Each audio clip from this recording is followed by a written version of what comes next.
Hello বিয়াস, আসসালামু আলাইকুম। সকলেই কেমন আছেন? আশা রাখি ভালো আছেন। আল্লাহর রহমতে আমিও ভালো আছি। আমি বাসায় কীভাবে মুরগির মাংস দিয়ে আলু দিয়ে ঝোল রান্না করি সেটাই আপনাদের সাথে আজকে শেয়ার করব।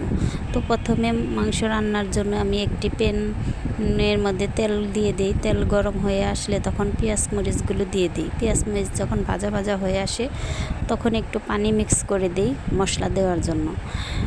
তো একে একে সব শুকনো উপকরণগুলো দিয়ে দিই। শুকনো উপকরণের সাথে দিয়ে দিই আদা রসুন বাটা, পেঁয়াজ বাটা দিয়ে ভালো করে মশলা কষিয়ে নিই। মশলা কষানো হয়ে গেলে তারপর মাংস দিয়ে দিই। মাংস দিয়ে নাড়াচাড়া করে ঢাকনা দিয়ে ঢেকে রাখি কিছু সময় সিদ্ধ হওয়ার জন্য। তো মাংসটা সিদ্ধ কতটা হয়েছে ঢাকনা উঠিয়ে বারবার নেড়ে চেড়ে দেই পানি শুকানোর জন্য।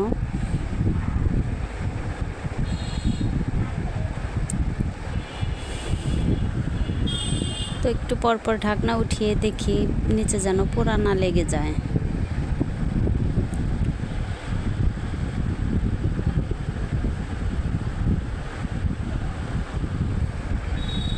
তারপর কষানো হয়ে গেলে এক পর্যায়ে আমি পানি দিয়ে দিই ঝোল রাখার জন্য আর মাংসটা আরও ভালো সিদ্ধ হওয়ার জন্য।